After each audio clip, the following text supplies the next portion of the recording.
Brand new TV coming out. Bunch of things in January. What are the best ones? What are we looking forward to the most? Let's settle this right now. I guess we'll settle it. I mean, Jonathan's going to know everything about everything because he's a big nerd about TV and movies. So smart. I only watch cool stuff. I'm like a jock about TV. It's what everyone says about you. Yeah. He's so cool. He's the coolest guy. And he only probably watches cool stuff. Yeah, which is that's why we like him. People will like be my server at a restaurant, and then I kind of overhear them talking later. They're like, that guy probably only watches the good, cool stuff on TV. Yeah. He doesn't watch the nerd stuff. That guy probably has like a subscription to BritBox on Amazon. I do not have That's too much. You're not that cool. Very few people are. It's okay. Is that cool? I don't think so. You don't want to see like Downton Abbey, the early years or whatever they have, like the origin stories of I don't think so. The origin stories of all like the butler and shit. Like I did watch the first like 2 seasons of Downton Abbey. I watched the first season. It was pretty good. The first season was great. Maybe it was the first, maybe just one. And then they killed the guy who then tried to be a movie star. They killed the guy? Oh, I missed all that. Yeah, I just saw the first season. One of the main blonde guy was like popular enough that he tried to be a movie star for a little while. And he still is in movies a little bit. What's his name? I don't know. He was in a really good movie that I liked a lot that didn't get called The Guest. You remember this movie? Oh, sure. Dan, I know who you mean. He was also in Legion. He's been in a lot of things. He was in Abigail, the vampire movie. Actually, pretty fun movie. He's been in a million things, that guy. Yeah. So what I anticipate... Dan Stevens, I think. Dan Stevens, that's right. For January 2026, you should watch the 2014 movie The Guest if you haven't. That's my anticipation. It's good. It's all right. It's pretty good. It's good. I like that movie. It's pretty good. I mean, it follows this better. But we're not talking about the past. We're talking about the future. We're talking about what's to come. Because the calendar is loaded, Grant. Yeah. It's so loaded that our producer, Chris Jones, who will be coming on here momentarily and going to give us the different shows to like settle and figure out, the list is so long that we're not even going to get close to getting into all of them. We're just going to talk about the 10. We're going to take like the 10 most interesting ones that we might be interested in or want to shit on, basically. Which there's at least one I definitely want to shit on. This is a King of the Hill format. We'll probably have different rankings by the end, but we'll go through them chronologically and figure out which show we are most excited for in January 2026. Let's do it. So, Jones, bring up the first one. What we got? I mean, this is an action-packed list. I can't believe all these shows are coming out in the same month. So exciting. But first one on our list, January 8th on HBO Max, is The Pitt Season 2. The Pitt is a show that follows an ER doctor's shift across, and it's like a real-time show like 24. And the first season was a critical darling, all kinds of awards. One best drama, both I think Golden Globes, Emmys, I think Critics' Choice Awards won everything basically. I think Noah Wyle won for everything. I think I don't know her name, but Best Supporting Actress, the woman who sort of like ran the nurses, I think she won kind of all over the place too. I thought The Pitt was the best show of the year last year, season 1. I had a lot of shows I loved last year, but I thought it was clearly the best show.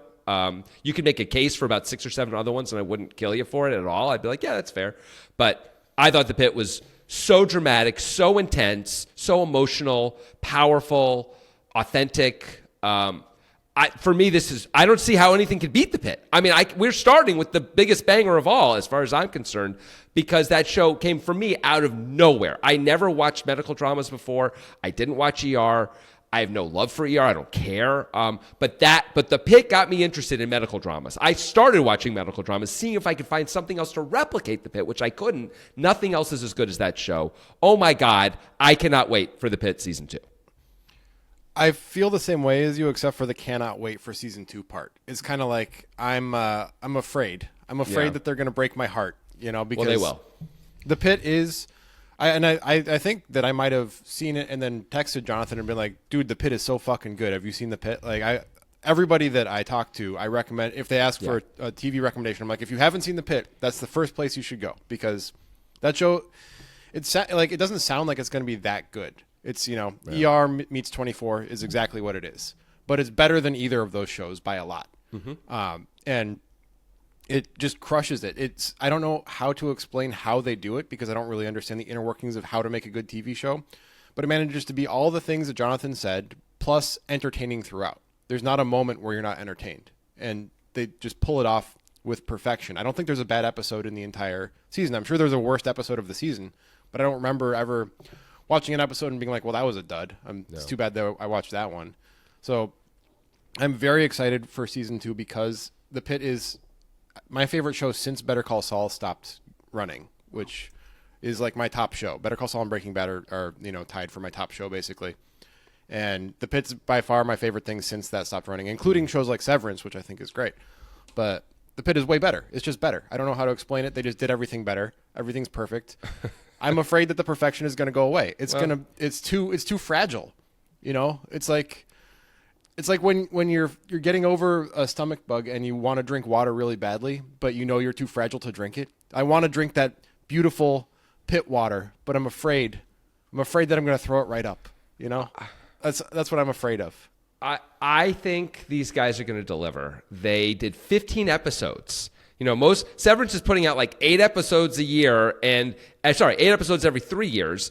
And honestly, season 2, while quite good, not as good as season 1. Not as good, no. These guys did 15 episodes and then banged out a second season like 8 months later. And that is, by the way, what they're going to be doing going forward. They're going to be doing a season a year at least. That's sort of the new HBO idea, is trying to have these sort of mirror more network procedural stuff where you can just bang it out. And so you don't have to wait 4 years for another Game of Thrones season or whatever, which is very exciting. I really think they're going to pull it off, though. I think they know what they're doing. The main guys behind this are Noah Wyle and John Wells, who were 2 of the 3 main guys behind. Well, Noah Wyle not as much, but John Wells was one of the main guys behind ER as well, which was very successful for a very long time. He also was involved in The West Wing. I think they know what they're doing, and I trust them. They've got me fully, and I trust them. I trusted Benioff and Weiss after Game of Thrones season 4 to take the reins. It's different. It's different. But they had never proven it, right? They had never shown that they could do it. They're not going to hurt me this time. Well, Benioff and Weiss, by the way, was after season 5, but Benioff and Weiss didn't had never made a show without the book right in front of them and every single detail laid out. Yeah. So they had never, and what they proved to us is they couldn't really do that. They needed to adapt material, which is fine. They're good at that. But The Pitt showed they can do anything they want. By the way, the other thing that's really special about The Pitt, which we did not mention, is unlike every other medical thing I've ever seen in my life on TV that's fictional, is they are not careful or dear with the patients at all. They're willing to call off anybody. It's like you do not know. There's nobody safe ever. And so you always feel like there's real sense of loss because people who you care about, people who historically in TV would never die, absolutely die in The Pitt. Consistently, and it is devastating and incredible. Yeah. And it's a very special show. I can't wait for it. It's coming any day now. I think that there should be like a special category for this show in the King of the Hill because it's like it's like in a celestial tier. I kind of agree. It's not going to be touched by the other shows. It's just not possible. I think you're right. The anticipation level for Jonathan and I, based on how we both see this show. You're right. So you're right. It's a special God tier of show that gets its own level, and it's not part of the King of the Hill game because it's not fair. It's not. You don't want to watch the other shows get just savagely beaten. It's not fair. We're going to name this the award after The Pitt, right? Yeah. The January Pitt most anticipated new show because The Pitt can't win because it would always win. Basically, is where we're at. Okay, great. It's like you created a player in Madden or NBA 2K, and it's like you just maxed out all the stats. It's not even fun to play. So yeah, maybe season 2 will be a disappointment, and it can be back vying for this list a year from now. But right now, it's too good. It's Michael Jordan at his peak. It's not fair. I don't want it to. Like the last show I got really excited about like this, besides Severance, which semi-delivered season 2, was The Bear after season 2. Like The Bear season 1 was great. Season 2 was amazing. Season Not 2 as was good great. As season 1, but it was amazing. Mm-hmm. And season 3 it was so bad to me that I didn't watch season 4. That's how bad. So I really am worried about that type of thing happening. Okay, I hear that, but there's a lot of things that do deliver on second seasons. I'm just going to give a few examples right now really quickly. The Rehearsal, season 2, was unbelievable. Yeah. Unbelievable, spectacular. This is all very most recent stuff. Severance season 2, I did say wasn't as good as season 1, but was really good. It was really, really excellent show. I know a lot of people are going to disagree with me on this, but I think The Last of Us season 2 was excellent.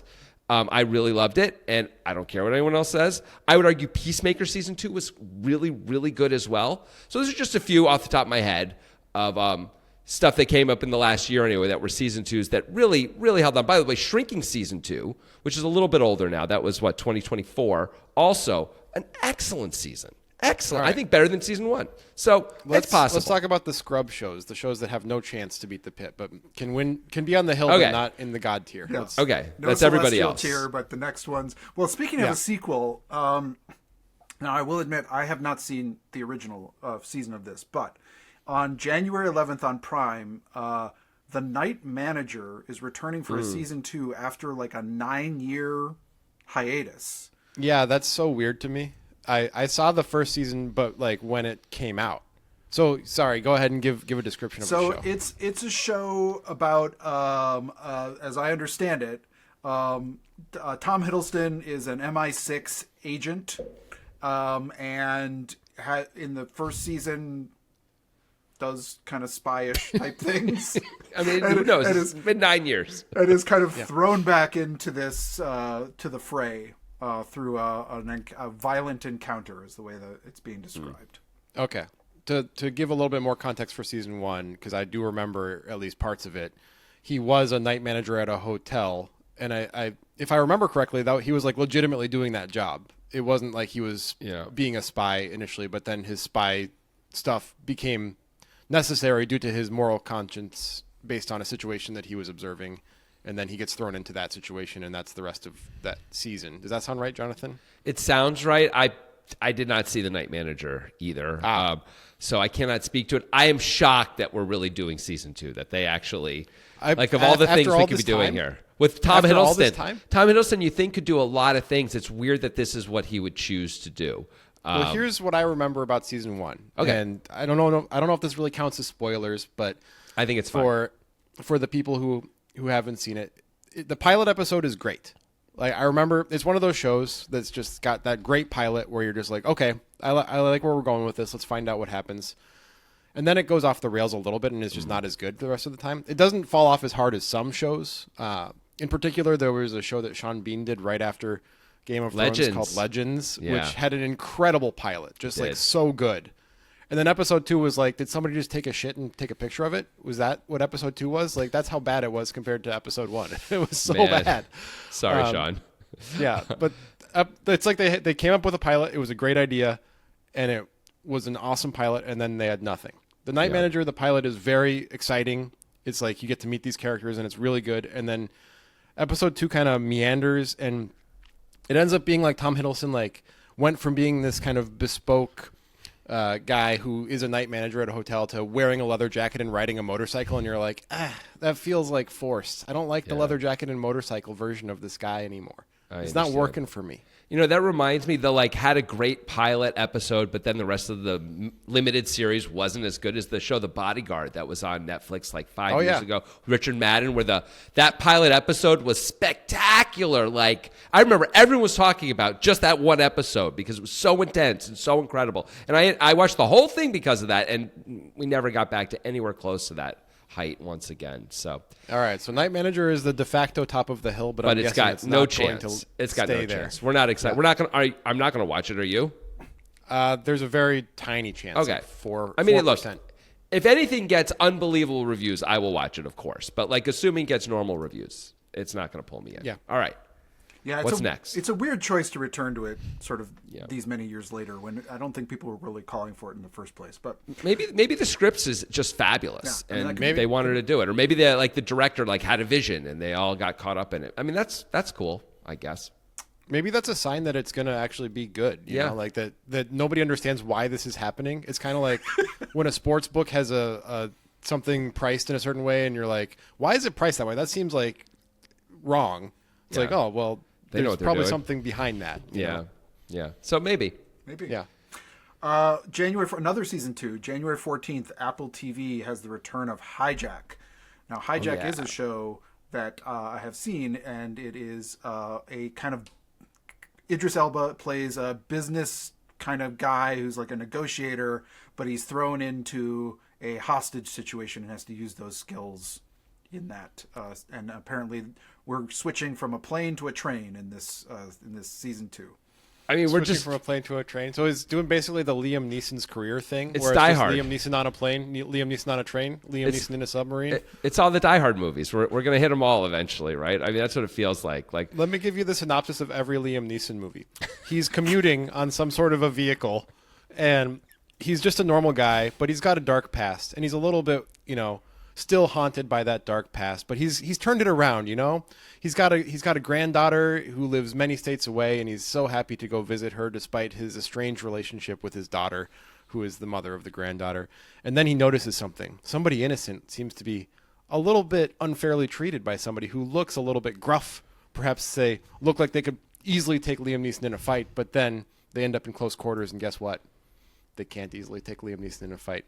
And then that guy's entire organization has to chase Liam Neeson for the rest of the movie until Liam Neeson kills the big bad guy. Huh. But he's sad about killing the guy because he has a haunted past. The end of movie. I mean, I don't know if that's every Liam Neeson movie. I can think of a few where the plot is a little different, but I hear you.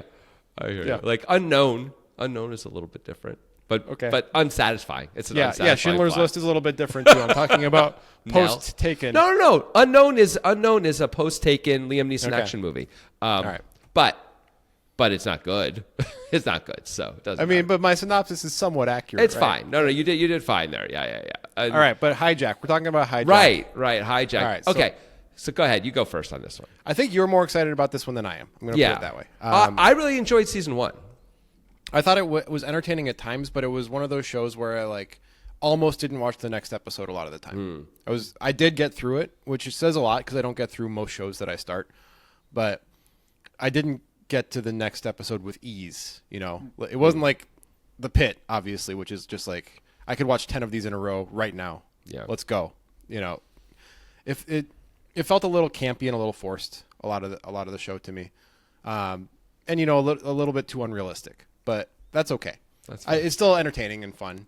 I put it personally above The Night Manager already with all that I've said about it, because why the fuck would The Night Manager be anywhere near? So, Well, yeah. they're making season 2 of The Night Manager because they have great material. They're making season 2 of Hijack because the first one did well enough that they're that's true. feel forced to do it, right? Because they've all got to be like, this is so stupid. This negotiator guy just going to end up in another Hijack situation? Yeah. I mean, what are we even doing? Who am I? What is happening in my life? Those are the questions the producers must ask themselves every morning. But I agree with you. Having said all that I'm going to at least watch the first episode or two of season 2 of Hijack because I did enjoy season 1. I agree with you. It wasn't overly realistic, but they were interesting scenarios and they were different than we usually see in the Hijack plane movie and show. So that kept it interesting enough for me that they surprised me enough, I guess what I'm going to say. And Idris Elba, quality leading man. He's got charisma. He's dynamic. He made it work. And so I'm in at least for an episode or two and see if they can keep me longer. Also, Apple generally doesn't miss. You've got a soft spot for negotiation too, do. that helps. I do. It's true. Apple TV though generally nails it. If you're not sure about an Apple TV show, watch it. Presumed Innocent, I'm like Presumed Innocent, and then it was like, oh my god, that show was amazing. It's like that a lot. Apple TV has a lot TV. of good shit that nobody's watching. It's interesting. Yeah, they've got a long-term plan. Surely that'll be. Yeah. That's not for this podcast, but I am always curious about Apple TV's long-term plan. But anyway. All right. So I think we've got those listed. The next on the list is January 15th on Peacock is a new show starring Emilia Clarke and Haley Lou Richardson called Ponies. This is a spy thriller set in the 70s in the USSR. And these two are sort of secretly working for the American embassy in a sort of spy show in the USSR in the 70s. So it's a reverse The Americans, basically. Maybe. It kind of is. I think they're recruited as normal civilians, and they're in the right place at the right time, and then they get put in, and it's sort of comedic, but also sort of sincere, just from watching the trailer. Okay, so I know who Emilia Clarke is. Who's the other star? Did you see The White Lotus season 1 or 2? Season 2, I guess, is what I'm thinking. I saw 1, but not 2. Okay, well then you're not going to know who she is based All right, on that. well, She was also in The Wonder. Emilia Clarke is Khaleesi from Game of Thrones. Yeah. She's the bigger star for sure. I'm going to start with this. I will say I am not going to watch this show. And the biggest reason, first of all, how many spy shows are we going to have this month? What are we doing? It's too much, man. I can't do that much spy shows. Geopolitics right now in the world are very spiky, So it's very hot. It's in the zeitgeist. But I'll say this. There is nothing, like, I have never been interested in seeing Emilia Clarke in anything post Game of Thrones. Here we go. I don't think she's a good actress. She just smiles a lot. I don't know.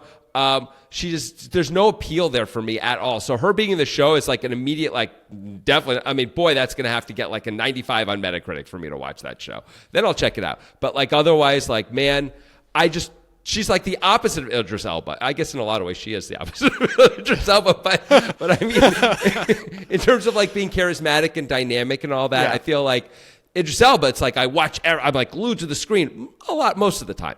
With her, I'm just not interested. I'm just deeply uninterested. I 100% agree with your assessment. I think she worked well in the first 5 seasons of Game of Thrones because of the perfect support system surrounding her. She was fine as like an avatar of what that person was supposed to be. She probably could have been better cast for Game of Thrones still, but she was fine for that. She was but fine. Never felt like she had acting chops even in Game of Thrones. And in anything else that she's been in that I've seen little snippets of her, it's like, oh, that's not great. But again, not fair to judge. She could surprise us. It's possible that she could surprise us and actually be like did anybody know Adam Sandler was a good actor until he decided to show everybody that he was a good actor? You know, when he was pretending to be like a mentally disabled kid in Billy Madison, was anybody like, this guy is definitely capable of Reign Over Me. He's going to make me cry about his 9/11 family for sure. But Grant, she's trying to be a good actress for like 7 years now. We've seen her a little bit. Both you and I have seen her in clips and stuff like that. We've never been impressed. If we saw like clips of Uncut Gems and we're like, whoa, like maybe there's something here, you know, which is sort of what ended up happening with Sandler, right? Like I saw Uncut Gems and changed my mind about him a bit, right? I could change my mind about her by Reign Over Me before that. I mean, he was great in that. I never saw that movie. Oh, you should see it. It's good. Seriously. I know it's depressing, but it's good. It just looks so uninteresting to me. It's good. Okay. It's good. Well, it's not on my list of most anticipated movies from 25 years ago. So I guess I'm not going to see it anytime soon. But okay, I'll take the note. But I'm glad we feel the same way. Chris, how do you feel about Emilia Clarke as an actress? Kind of the same. Like, I don't think I have as negative an opinion of her, but I also don't think like, oh, Emilia Clarke's in this. This is going to be good. Like, it's sort of like she's just kind of like, she does the parts and it's fine, but it's not like terrible or it's not good. Do you know, with Game of Thrones, there was another person cast as Khaleesi. When they shot the pilot, they had a different Khaleesi, and the pilot was so bad, which, by the way, the Benohoff and Weiss have talked about this, but they did not know what they were doing, and they did a terrible job with the pilot. And so one of the things they did to fix it, among many, was recast Khaleesi into Emilia Clarke. If they did not do that, I don't think we ever would have heard of this woman. I mean, she's been coasting on Khaleesi for a decade, and I think she's going to be able to keep doing it. I don't know how, but it seems like she's going to keep doing it for a while. I mean, if she's actually good in Ponies, if she's good in Ponies, then maybe that'll change. So I'm open to her being good in that, but I agree. I'm not going to watch the show unless it gets like incredible reviews, and then I'll be like, okay, I'll give it a shot if it gets these great reviews. But yeah, I think that's actually the bottom of the pile for me. I would sooner watch The Night Manager than that, I think. Agreed. Although Ponies looks like it has a fun vibe as opposed to The Night Manager, which is going to be very serious. So actually, I don't know. They're pretty close for me. That's the one thing I would say, maybe in Emilia Clarke, like, who knows, right? Is that this is a sort of a new genre for her. Like, I don't think I've ever seen her try to do comedy. And so fun comedy kind of thing. And maybe that's sort of like Adam Sandler. Maybe it's the opposite. She can do that really well. Who knows? Maybe. But, okay. I mean, I hope so. I'm rooting for her in that, like, I want everyone to be good. I want all the media to be awesome. And I just been unimpressed so far. Okay. Quick aside. It's got me thinking. Does anybody else have a career like Adam Sandler, where he's capable of these incredible performances when he wants to be, but at the same time, he didn't like shift from being this guy who does the goofy shit to doing the incredible performances. He just does the incredible performances as a one-off every once in a while and still makes the goofy shit that like no critic would ever give a thumbs up to on Netflix like every half year. Does anybody else have a career like that? Does Will Ferrell count? That's the first guy I was thinking of. Oh, that's a good one. Yeah. That's what I was thinking of with Stranger Than Fiction as one of like, he has a few others where he's done stuff a little more seriously. That's exactly what I was thinking of, Chris. Everything Must Go is pretty good. Yeah. I noticed. Yeah. Besides those two, there there's got to be a few other comedians. The thing is, most comedians, as soon as they like succeed dramatically, just jump into the dramatic stuff Yeah, and don't exactly. want to come back. That's what Tom Hanks did, right? Like Tom Hanks was just like one of these guys, and then, you know, he burst through and it was like, yes, you know, he made Philadelphia, and that was it. He never looked back. You know, Turns out Tom Hanks can make the audience cry without saying a word, so he deserves to be in dramatic things. Okay, you're going to refer to the Captain Phillips scene? Is that what you're trying to say? Did you cry? No, but I felt like it. Tom Hanks is The only is time real deal, though. I cry is the end of Gladiator. Every time. Can't not cry. How at many the end of times have you Gladiator. seen Gladiator? Probably 15. Oh. No, not that many. Probably like 8. I don't know. Wow, though. That's still a lot. When she says, "Who will help me carry him?" I'm going to cry right now. So am I right in saying that we still have Hijack first of this list so far? Yeah. Yeah. It goes Because it's Hijack. not Me. in the celestial tier, Yeah. so Okay. Other than the Pit, obviously. Yeah. Okay. Yeah. All right. But Hijack is not gonna survive because survive? there's too No. much good. I There's don't too much think so. interesting stuff All right. coming out. I don't yeah. think so. Well, on the same We'll day see. as Ponies, on January 15th on Peacock, is a release of a new Star Trek show called Starfleet or Star Trek Starfleet Academy. This seems to me like Hogwarts meets Star Trek, where it's all these young recruits training to be Starfleet officers. How interesting. I think that's exactly the perfect description, Christopher. And it has an interesting cast, right? Give us a couple of the people who are in the show. Holly Hunter, Paul Giamatti, a few other. Tig Notaro. Yeah, Tig is in it as well. Notaro. Not another. Many There's a feel to it that there's going to be it's going to be a little more playful and light, I think, because it's about kids and they're not like saving the world, they're saving the universe every time. So I think it's going to be like funnier. I mean, you put Paul Giamatti in a Star Trek thing, that is immediately my number one until it's sure. jumped so far ahead of Hijack. We'll see what's coming. I don't remember all the things that are coming anymore. So I'm not sure what's going to end up number one, but my God, I'm interested. Holly Hunter too, by the way. Those are like two very serious actors who have incredible resumes. Like they could do anything they want. This should be awesome. This has got a chance to be great. I think the cast is the complete key for me, because if you describe the show with the cast being a bunch of no names, I'd be like, that's just going to be another dumb shit Star Trek show, because like they've tried this over the past couple of years a couple different times, revamping this shit with like Picard, and then there's another one that they did. Strange and it's New all Worlds. just like whatever, you know. Like I loved The Next Generation. I thought it was great in the 90s, whatever, but since then, I haven't really been compelled. Although I did like the Chris Pine movies, but that's almost like a different universe. I like the first one at least. The second one was pretty good, and the third one sucked. All right. But this is interesting because of specifically Paul Giamatti to me. It's like you're putting Paul Giamatti in a Star Trek Academy show. They kind of mean business here. It's not just some guy off the street. It's Paul fucking Giamatti. I'm gonna watch an episode for sure. It's a guaranteed one episode watch, and if it's terrible, I'll stop. But if it's not, I'm gonna give it a shot. I mean, we were talking about people having options. Like Paul Giamatti has all the options, right? Yeah. He never has to do a Star Trek show to make money, to do really well, to be like a lead. He can be a lead in a million things. He can play anything he wants to. He chose to be in this. Now, they probably threw a truckload of cash at him, so that may be part of it. But he's still like, he understands what this does to his career if this is just like, if he's going to phone it in, the show is terrible. Like, he's seen in he has such a particular brand. I don't think he's going to just set that brand on fire for an extra $2 million. Like, he's rich enough. He doesn't need to do that, I don't think. I mean, not like I have a sense of his finances, but, you know, we're assuming here. I think it makes it very exciting. Marvel used to do this all the time with their movies back when they were trying to still on the come up. Like Captain America 2, The Winter Soldier, they cast Robert Redford in it, right?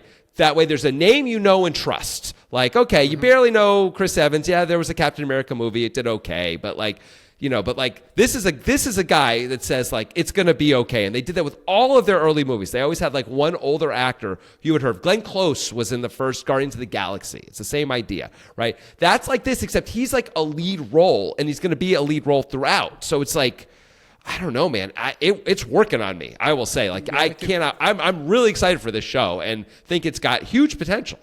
I agree, and it's not like Picard, which is like, let's take a very old Patrick Stewart and reprise the role. It's cool because Patrick Stewart's a good actor and I like him, but it's like he's already in this universe and I understand why he's doing this, and like it's not necessarily going to be a good show because of it. But Giamatti and Tig Notaro is like, these are, and Holly Hunter, these are serious actors, you know. Yeah. So I'm interested. It's definitely top of the hill so far. I'm Definitely. also, I got to say, like Picard, which I never watched. I'm not a big Star Trek person, to be clear.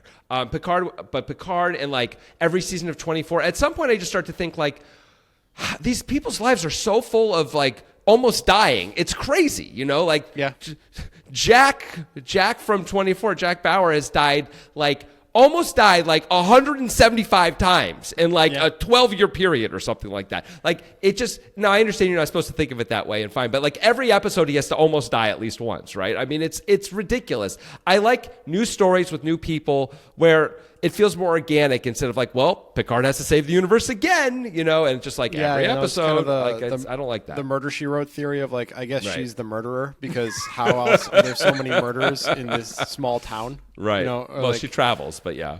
Still. Or there's like this show that a lot of people have seen that I enjoyed in like as a background show for a while called Psych. Do you guys know the show Psych? Mm-hmm. And it's like about, you know, doing detective work in Santa Barbara, and they're like 26 episodes a year, and there are 26 murders a year in Santa Barbara. And I looked it up, and there had been one murder in a decade in Santa Barbara. It's just like, yeah, they just It's a nice town. engineer shit. Yeah. So I'm excited about new characters, new story, no like baggage of like having to like protect people or anything either. Like Picard can't die. We know this. Jack Bauer can't die. But besides Paul Giamatti and Holly Hunter, I think everyone else is basically on the chopping block at all times. You know, like, I mean, I don't know what the show's going to be like, but I'm guessing it's not a show where a lot of people die. I think it's Probably gonna be not. a little more fun. than I that, think you're right. probably. But I'm saying like, but narratively they can go anywhere with almost any character. And that's exciting to me.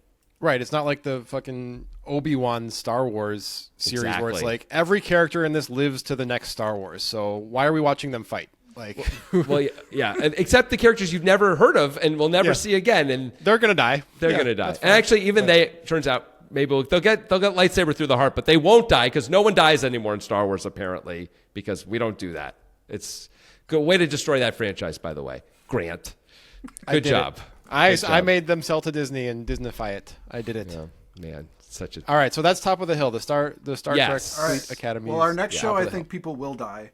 It is on Good. January 18th on HBO. This is the prequel to Game of Thrones called A Knight of the Seven Kingdoms. Yeah. And per the official release, this is set in an age when the Targaryen line still holds the Iron Throne and the memory of the last dragon has not passed. And it's about a knight and his squire in this era. All right, I'm pretty jacked on this one based on how you just described it.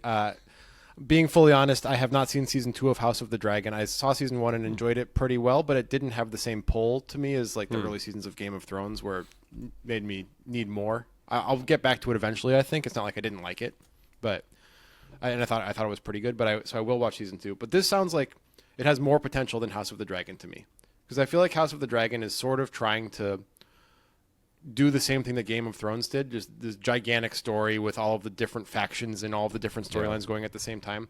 I'm interested in seeing a small story in this universe. I think so. That's what gets me excited about it, is that it can be a small, simple story about one character or a few characters doing whatever they're doing.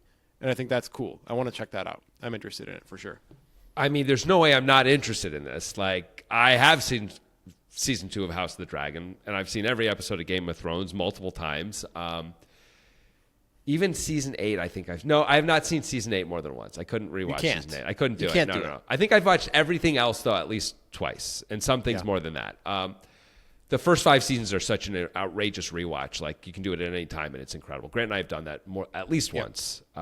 Yeah, when we're on poker trips back in the day, we just like in Yeah. our downtime throw on the old Game of Thrones. Game of Thrones Why and not? Breaking Bad, those things never let up, man. They never let you down. So I'm definitely interested. I'm a little less interested, maybe because I am into House of the Dragon, and I like House of the Dragon a lot, and I sort of like the epic nature of it. And so this does feel a little smaller. And if it's done really well, it's going to be great.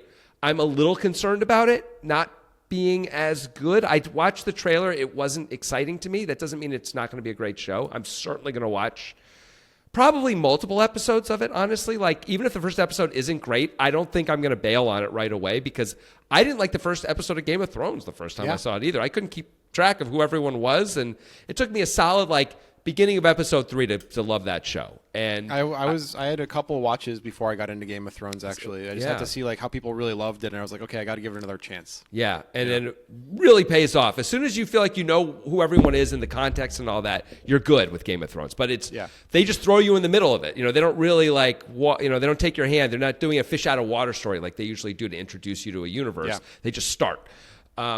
So I'm not sure if this is going to nail it or not, but I'm going to hang in there at least. I might give it the whole season unless it's really awful because it's HBO.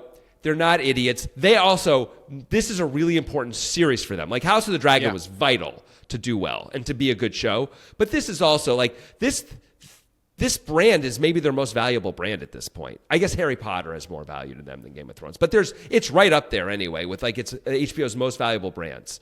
And they just cannot mess it up. They had like 6 different pilots going for 6 different potential series back after Game of Thrones ended, and these are the House of the Dragon was the one that made it, and then this was the second one. Now there's going to be more that are coming, but they've like nixed a lot of stuff because they're being very selective and very careful with it. And it's also all with George R.R. Martin's overseeing it and being a big part of it. They're including him.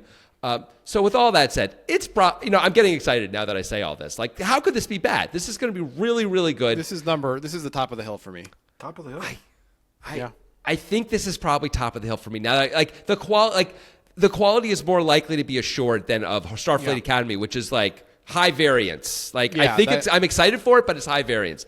This is not going to suck, right? It's not like it kicked Starfleet Academy all the way like 40 feet down the hill, but it's the top. It does edge it out for the top of the hill for me right now. I think it does for me too. I didn't realize that until we started talking about it.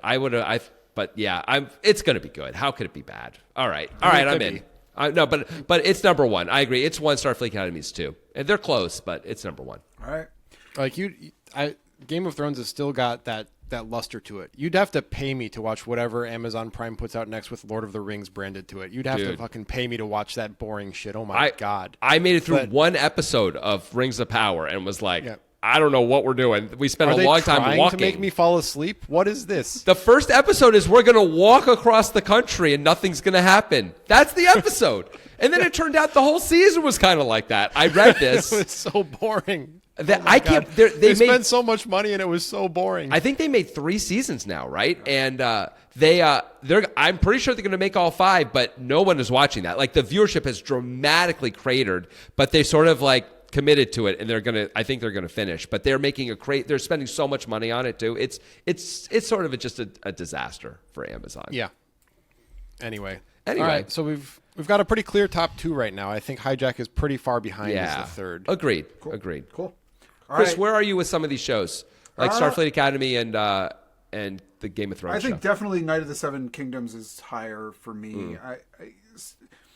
There's a Star Trek saturation point where I hope you're right, and I hadn't really considered the casting, and that actually your discussion of it made it higher on my list. So, I'm going to check it out, but I wasn't super excited about it when I heard that it was coming out.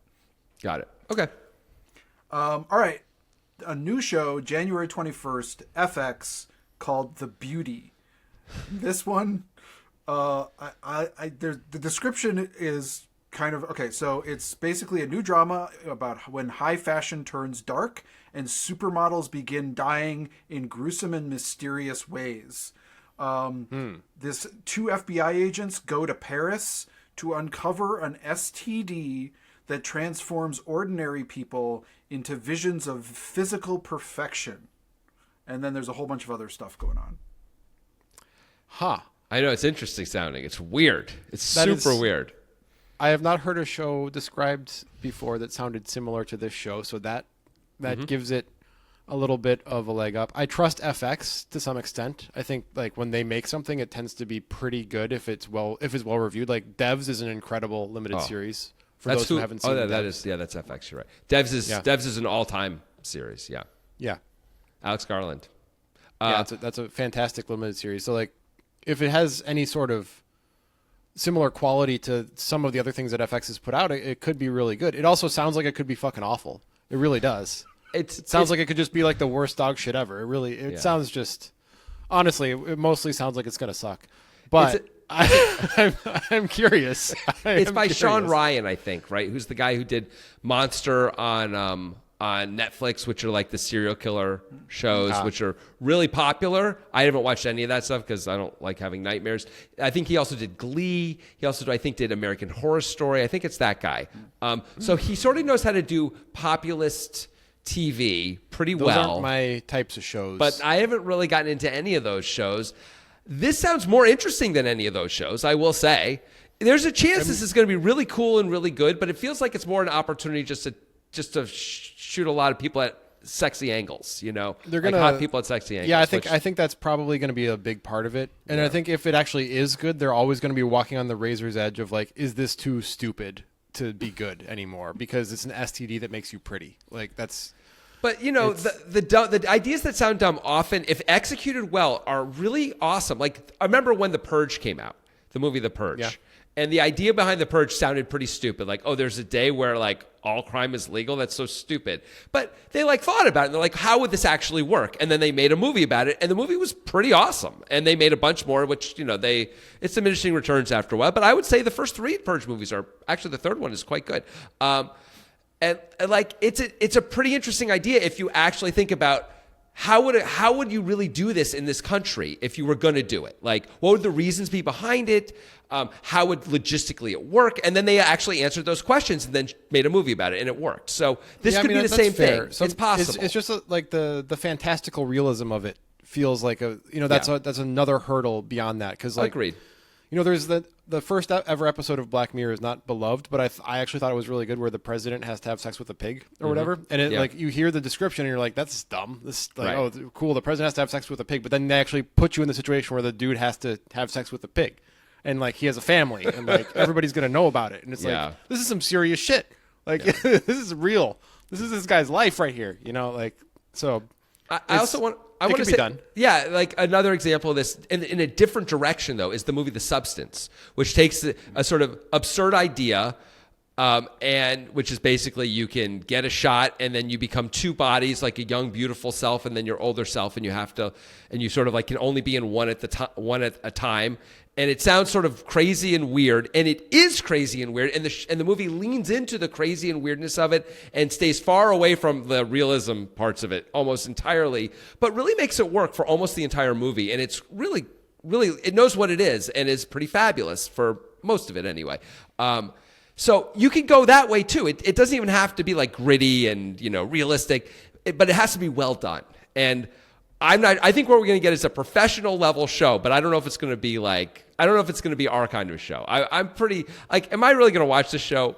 I don't think I'm even going to give it a try unless the reviews are off the charts. Throw it in the bottom pile with Ponies and The Night Manager. Like I don't think I'm going to really watch it. I think I would watch. If you had told me it was somebody else who had done some other things that I really liked, then it might change my mind. Kind of like Giamatti being in the Star Trek thing. Like, I mean, that makes a big difference. But Pluribus, right? Like, if you just told us what Pluribus was about, I might have checked it out because I like that kind of stuff. But I'd be like, this is probably going to suck. Yeah. But you say Vince Gilligan's doing it, I'm like, oh, I'm going to watch the whole season almost no matter what. Like, of course I am. You know, so it is like that. Yeah. Yeah, that's at the bottom pile. I mean, I feel like the bottom 3 are kind of just interchangeable for me with Ponies, Night Manager, and that one. Like, I'm just not going to watch them. I mean, I think I'd probably watching the first episode of Ponies ahead of anything else, which is crazy because I think you're right. went on a whole rant about how little I like. Well, I had Night Manager over it, probably. I don't know. I don't know either. It doesn't matter. We're not going to watch these shows. Agreed. Low on the anticipation meter. Low on the anticipation meter. Well, let's see where this one lands. I'll be very curious what this conversation is. January 27th, Disney Plus is introducing a show called Wonder Man. Oh, yeah. This is an 8-episode Marvel miniseries telling the story about 2 struggling actors trying to land a role in a remake of a superhero movie called Wonder Man, but one of them actually has superpowers. Sort of secret. All right, so as soon as you said 8-episode Marvel miniseries, I kicked that shit to the bottom of the pile. That is kryptonite to me watching a show. I know that's a bad analogy. I don't care. I just wanted to use a DC reference. Nice. And that's good. Yeah. It's 8-episode Marvel miniseries. I don't care what you describe it as, unless it's just shocking to the extent that I'm like, I have to see what the hell they're doing with this. It's like, those words are enough to be like, no, that's actually the very bottom. It's below everything else for me. I'm done with it already. Wow. Don't even mention it again. I'm over it. I thought I was going to come in harsh, but that was harsher than where I'm at. I will say they have lost pretty much all of their capital with me, and I was the guy who watched everything that they did, but they haven't made a good any Marvel thing. But no, that's not fair. That's not fair. So, some of the movies this year were pretty good. Fantastic Four was pretty good. Thunderbolts was at least pretty good. But the shows, I can't think of the last show I liked. I liked She-Hulk, but everyone else in the world hated that. And besides that, for a Marvel show, I don't know if I can come. Oh, I guess like the Loki shows were pretty good. Like it's few and far between. I am going to watch at least the first episode to give it a chance. They're doing it. At least the trailer sort of showed it more like we're making a movie kind of a show, like the studio, more like a Marvel thing. But it's going to end up being a Marvel thing, right? And like the Marvel things always disappoint. I mean, I kind of agree with you at this point. I can't believe they've ruined this brand so badly, but they did, and we're here. And all they have left is nostalgia, right? They're like, well, Captain America's going to be in the movie. You should really see it. We're putting Robert Downey Jr. back in. Please buy some tickets, right? And that will work. I will see those movies, and so will everybody else. But for these shows, like, it feels like they are Sisyphus at this point, like, we're going to make a good show this time, we promise. And like that rock always rolls down the hill, man. It never makes it to the top. And I am very, very wary of this show, but I will watch the first episode at least. A, because I'm a sucker for all this stuff, and I read comic books growing up, and B, the trailer actually made it look like it was going to be different. And I will say this: WandaVision for the first 6.5 episodes was really different and pretty great. That was their very first Marvel show, but very different, right? That was exciting. And then they finally turned into a normal Marvel show, and it was like, and it's like clearly, no one's thought about what happens now, like how this ends or where we're going or what it means. No one cares. But it was really good for a long time. So that's like, if we get 6.5 really good episodes, I'd be down with that. I don't think we're going to get that. So sounds like that's above the bottom pile triumvirate for you. Yeah, and below the bottom is. Pile triumvirate for me. I'm gonna watch at least an episode of it. You are definitely not gonna watch. I would have to tell you it is like the best thing I've ever seen. If you tell me like this is different, you're actually gonna like this, Grant. Like I know that you'd like Marvel a lot less than me, but seriously, it's like you're not even into Marvel thing at all. You're gonna love it. Like then I'll watch it. Yeah. Okay, that's fair. I'm not gonna end up saying that to you. I may feel that way 4 episodes in, but by the end, I feel like it's gonna turn into the normal fare, and I'm gonna be like. I can't recommend it. But we'll see. But I'm pretty pessimistic. All right, we got 2 shows left. January 28th, Apple TV is coming back for season 3 of its very large hit comedy, Shrinking. And this season, Michael J. Fox joins the cast for his first acting role in 5 years. Ooh. All right. Okay, Michael J. Fox. Yeah, this show, I've enjoyed both of the first 2 seasons. It hasn't like rocked my world, but it's been like, this is an enjoyable watch is how I felt about it. I think you like it maybe a little bit more than I do, Jonathan. I do. But I'll definitely watch all of the episodes and happily watch the next one instead of begrudgingly. So this is top 3 for me for sure. I don't know yet where it fits in the firmament. Where are you feeling? It's absolutely top 3. It's above Hijack, no question. Yes. I think season 1 was like pretty good. I think season 2 was excellent. Like season 2 was really emotional and powerful, as well as being funny and great. I thought bringing in the character of the guy I'm going to try not to spoil things here. Bring in the character of the guy who's involved in the car accident was really brave, and the way they did it was brave as well. Yeah, like I agree. like you never see that character played that way, and it was really really intense but felt right. Like that decision felt right to me every time, and it made me really love the show. I will also say this: Harrison Ford. That's like the only thing he hasn't phoned in 40 years at this point. Like it's been so long since Harrison Ford has tried, except for this show, like not making him the lead, giving him like a little side thing to be doing the whole time feels like that was the right move. And he really cares about it, clearly, because he's trying. And he's a great character on this show and is doing a really great job. And it's so nice to see him trying, I really like this show a lot. And I can't imagine not liking the show. It seems so hard to believe Jason Segel's going to do a bad job because this guy knows what he's doing when he makes shows and movies. Like, Forgetting Sarah Marshall, that was pretty fucking good. That's his movie, right? Like, he knows what he's doing. This show's going to be really good again. And I think that's it. If I'm being fully honest with myself, I'm putting it at number 2. I think the dust has settled. I've got the Night of the Seven Kingdoms at 1, this at 2, and the Star Trek at 3. But I will definitely watch all of them. I will say this. It's probably not my most anticipated show, but I think it's the most likely to be the best show. I agree with that, actually. I agree with that assessment, but I think I'm more champing at the bit for the Night of the Seven Kingdoms. Yeah, I agree. That's just me being honest with myself. It's Even like, though I know Shrinking that's- is a much higher chance to be good. Yeah, but 97 Kingdoms is very likely to be good too. But I think the overall quality of watching Shrinking is likely to going to be higher for me. But still, anticipation, it's Night of Seven Kingdoms 1, Shrinking 2, Starfleet Academy 3 for me. By the way, not as emotionally impactful, but if you like comedy shows on Apple TV Plus, I think Platonic is fantastic. Oh, really? It's not really talked about, but No. Seth Rogen. It's Seth Rogen's show, and he does it with Rose Byrne. Rose Byrne, and it's definitely funnier than Shrinking. It's not nearly as emotionally impactful or as good of a story, I would say, but it's a fun story. It's kind of got that Apatow flavor from the Apatow years, where everything that he touched was gold. It's got that feel to it. That's right. And it's like I've had some like near cry, laugh out loud moments from that show. So strong recommend on Platonic if you haven't seen it. Yeah, you feel much stronger about it than I do. I've seen like a season and a half and was sort of like, kind of like it petered out for me. So fair enough. But I do like Seth Rogen, and the studio was awesome. If the studio was like coming back in January, that might be a god tier show too. It'd be number one. It would probably be number one for me if but obviously behind the Pit. But but it's not coming back because it needs time. But yeah, Seth Rogen, Apple TV, it's a match made in heaven. So are you on the same top 3 as me right now? Do you have Night of Seven Kingdoms, then Shrinking, and then Star Trek? Wow. I'm really surprised that we are in the same place with this stuff. But and then we both have Hijack in like its own middle tier. And then we have a bunch of stuff where we're like, yeah. And So we feel the pile, same. You have the pile. Wonder Man. You have the Marvel thing on top of the pile. I have it below the pile. That's right. That's right. So it's actually shockingly similar, I would say. Yeah, it is. Let's before we get to the last one, Chris, how similar does your list so far match up with our really list? Close. I would put Shrinking above all of these. Like that would be top of my Wow. list.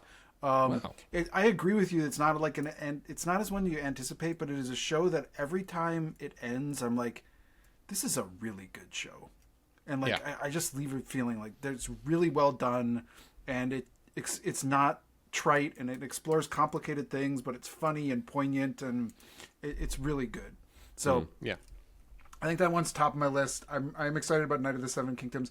I am kind of curious I would probably put Ponies a little bit higher. I'm just kind of, it could be just garbage, but I'm just kind of curious because it sounds kind of fun. Yeah, that's fair. Yeah. So that's fair. I think it's the opposite of the Paul Giamatti effect with Emilia Clarke for us. It's Right. like I think it would be closer to Hijack for me if it were just an unknown actress instead of that Emilia might be Clarke. fair. That might be fair. If Paul Giamatti was playing the Emilia Clarke role, I would see that. I'm like, I believe him. I'm going to believe that he's that 30-something-year-old woman in 1970s Eastern Europe or whatever. He's going to play that great. He's going to nail that role. All right, we're going to throw in a wild card here for the last one. Last show coming out in January, January 29th, Netflix. Bridgerton Season 4 return. Yes. Finally. I mean, throw it directly on the pile. I have no interest in watching Bridgerton. I mean, it's like period piece British drama thing. It's British, right? Is it like British style? I mean, I don't think it's British style at all. It's Shonda Rhimes, who's Grey's Anatomy. But are the people supposed to be British or like it's I Gilded think they Age are. stuff? I think they are supposed to be British, but they're like, it's mostly them just like having a lot of sex. It's like a that's my highly understanding. sexual show, right? Apparently there was one episode in season 1 which is literally, it's just two people having sex the entire episode, and that's it. Like, it's known for that. Like, but it's one of the most popular things on Netflix, even though you make fun of me for saying that. It is. And it's porn for ladies. They don't want to watch the real stuff. And respectable gentlemen. Yeah, and for Jonathan. But yeah, this is definitely a pile. Yeah. This is definitely a pile show for me. It's actually far less likely that I watch any episode of this than any of the other shows in the pile. Yeah. So I'm putting it down with the Marvel show for me. It's below the Marvel show. It's the lowest show for me. I've never seen a single minute of Bridgerton. I don't think I ever will. I admit, like, once in a while, I'm like, God, it's so popular. Maybe I should try it. And I'm like, come on, man. You got so many other. I haven't even watched Dark. Like, I got other things to do here. I still got to watch Peaky Dark Blinders, also. for Christ. I need to watch. Peaky Blinders is boring. I bailed on that, but I'm probably gonna get some hate for that. People are but not gonna whatever, like I don't that. care. Yeah. Jones, are you a Bridger man?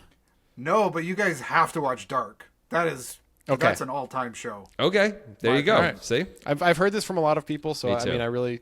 it's kind of slow in the beginning though, Chris. It's kind of Yeah, slow. I tried. It's one of those you got to let build. I mean, Okay. I think like the thing that I recommend to everybody who I think is like intelligent enough to handle it is devs, and that is also like when you describe it to somebody, it's hard to describe anyway. But you're like, it's about quantum computing and causal determinism, and they're like, oh, great, I'll get. I mean, right that's on that. one way to Like, that's one way to talk about it. Sure. I mean, Jesus. But Devs is like, for me, I remember watching Devs, and the first episode grabbed me right away. Like I was compelled at every second. Which, upon watching, like I think the most I've ever seen is 3 episodes of Dark, right? And I just like working so hard to like keep watching the screen with that show, and I believe it will get better.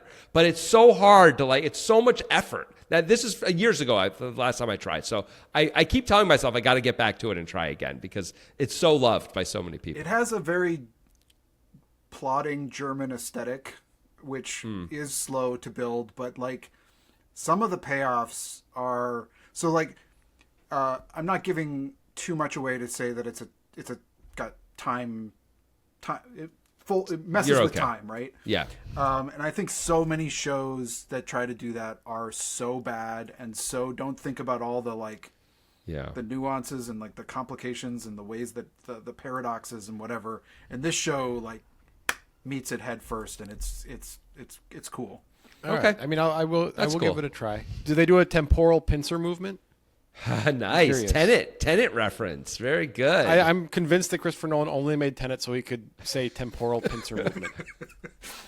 that movie's good, man. Tenet's Yeah, good. if you have subtitles on, it's good. If you don't, Yeah. you can't hear a damn thing. Yeah, you have to have subtitles on, and I think it's a movie you have to watch multiple times and go real slow and talk about it a lot. For me, anyway. Otherwise, I'm like, what really happened though? And When you was have to Robert? love- Who was Robert Pattinson at these different points exactly? Where was he? You know, it's a You lot. also have to love temporal pincer movements. You have to. It's all about those. I think most people would. I will say, if we're talking about, by the way, thinking through time stuff, another show that does that surprisingly well, it's on Netflix right now, it's called The Lazarus Effect, which is about an organization that saves the world. But what you're doing is, the premise of it is you have the ability to reset the year.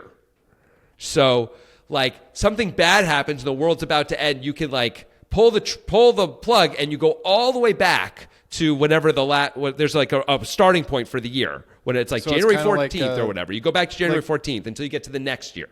Until you hit January 14th the next year, and then you can only reset it to that January 14th. But like, so it's a really big deal to reset it, and then there's really interesting consequences to the resetting of it, where they've thought about all well, what if this happened? It's really cool. There's some really smart stuff with the time travel stuff they do anyway. So I enjoyed that's that. interesting. So it's kind of like I can't remember the name of the movie, but that Jake Gyllenhaal on a train movie where he gets to like relive the same 8 minutes over It's and over like again. that, except that's good. That's actually a great movie. But this is like, they don't want to reset the year because they lose everything that's happened in the year. Like, Yeah, okay. So like, it could be like 9 months later, you're in love, you have a child, but the world's about to end. You go back, you lose your child, you lose your relationship. You probably can't get those back in the same way, you know, like, so the other things that happen is sometimes, so you're only supposed to do it if the world's going to end, but these are human beings. So sometimes they reset the year for other reasons that are very personal or selfish. Like, someone close to them died and they're like, you're not supposed to, but fuck it. And they reset the whole year for everything and everyone. And like kind of put the whole world in jeopardy to some degree because you're about to make it, you know, like the world survived this year. So it's interesting the way they do it. Anyway, it's not like an amazing show, but it's pretty fun and cool. It's a cool watch, and again, smart. Let's recap our lists before we end here. So we have obviously the celestial tier of the Pit, which nothing can ever touch. We both have Night of the Seven Kingdoms at 1, right? For anticipation, that's right. For anticipation. Then we have Shrinking. Then we have the Star Trek Fleet Academy thing. Yep. Then we have Hijack, like far down below those ones. Yeah, that's right. And then the pile begins. No, then Wonder Man. No, Wonder then Man. Wonder Man for Jonathan, and for me, the pile begins with Yeah. the Night Manager and Ponies and something else that I don't care about that I don't remember now. Oh, the sex transfer, Beauty. The Beauty. the beauty, yeah. And then there's Bridgerton, way below all that. And Wonder Man is ahead of Bridgerton, though, right? For me, yes, Yeah. yes. I'm not going to watch either of them, but if I had to pick one, I would pick Wonder Man. Yeah, that's got to be the right move. Yeah, yeah.